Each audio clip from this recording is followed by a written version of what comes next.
Step one for a slack line, you're going to need a sling. Doesn't matter if it's a sewn sling or you tie one together. Could be 48 inches like this one or 24 inches. Doesn't really matter. What you're going to do is do a simple girth hitch. Get that sewn part out of the way. And what you want is not the angle here. What you want is this coming off around the back and coming straight. You see how it's straight? You have it over here. It has this 90-degree bend. It's a lot weaker that way. You just slide it over. It comes off straight. It's ready to go. We're going to clip this carabiner on. I'm a little weird. I like the gates always facing me. So the gates are always going to be directional. You don't want one gate facing the other gate, clipping or opening on the opposite side. So we're going to put a carabiner on, gates facing you. Okay, next up, this line you're going to pick up. I'll show you after, but I already have it clipped in on the other end. What we don't want is we don't want this twisted. So we're going to make sure it's straight. On to the next step. This is the most complicated because you have to get the distance right from the bite that you're going to take in the line. A bite is simply folding the line in half, called a bite. And your anchor point over here, you want about 2 feet in between these two. The longer the line, you're going to want maybe more than 2 feet, but you're also going to want way more tail than I have here. So it's complicated because if you get this too close and you tension it, the line ultimately won't be tight enough, and if you put this bite too far to the left, you're going to end up with a situation where you're not going to have enough tail. And you're going to have to start over. So if you have to do anything over in this setup, it's going to probably be this phase. So I'm going to let that go. And the second tricky part is this, what's called a line locker. You're going to use a rappel ring. You have your bite. You're going to slide that rappel ring onto the bite. You're going to take the bite. You're going to go under the rappel ring, and then you're going to come up and back through it. It's going to create like a little bit of a snail. And then you're going to get your carabiner. The end creates this little hole. I don't know if you can see that. Take your carabiner. I always push it away from me because I want the gate facing, so I flip the carabiner around. Top of the carabiner's here. I have the top of the carabiner here. Gates are facing me, and it just makes it a lot easier for this next step. So what you're going to do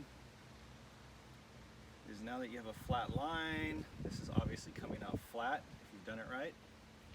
This will be facing upward. The weight turns it over, don't worry about that. And now you're going to make concentric circles with this tail. So you're going to come up. This is important. You're coming up from the bottom on this carabiner. This is why it's easier to have it facing you. I'm going to open it. I'm going to go down. Okay? I'm going to come back over to the first carabiner. I'm going to come back up. The little caveat here is the second line is going to go now underneath the first line. Keep everything nice and flat and orderly. And now, because you went under, the line is biting on what you just went through. And now we're going to, because we went up, down, up, so the last step is down.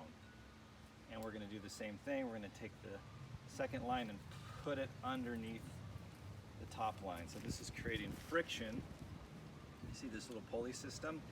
The reason it's called the 4-to-1 is because you have 1, 2, 3, 4 lines here, and you're pulling it on 1.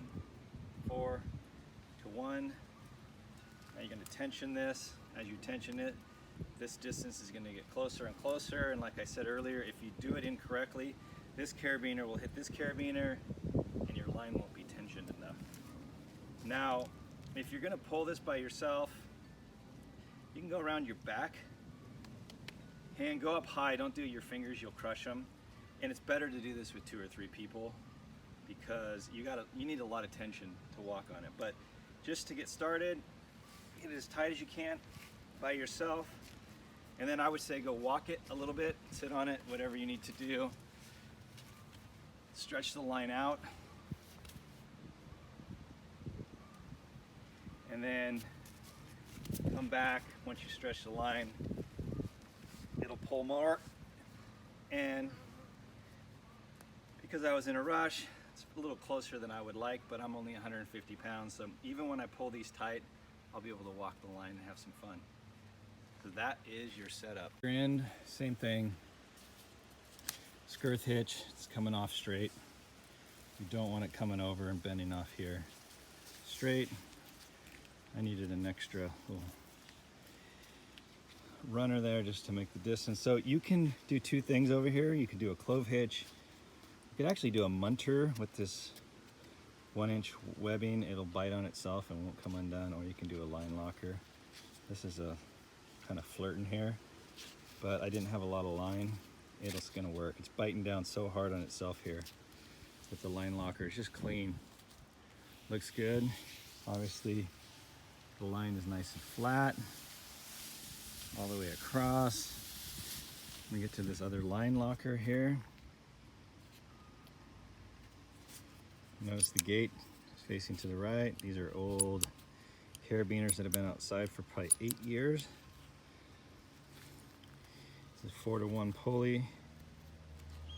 1, 2, 3, 1, 2, 3, 4. There you go. And the one is here. Clean setup.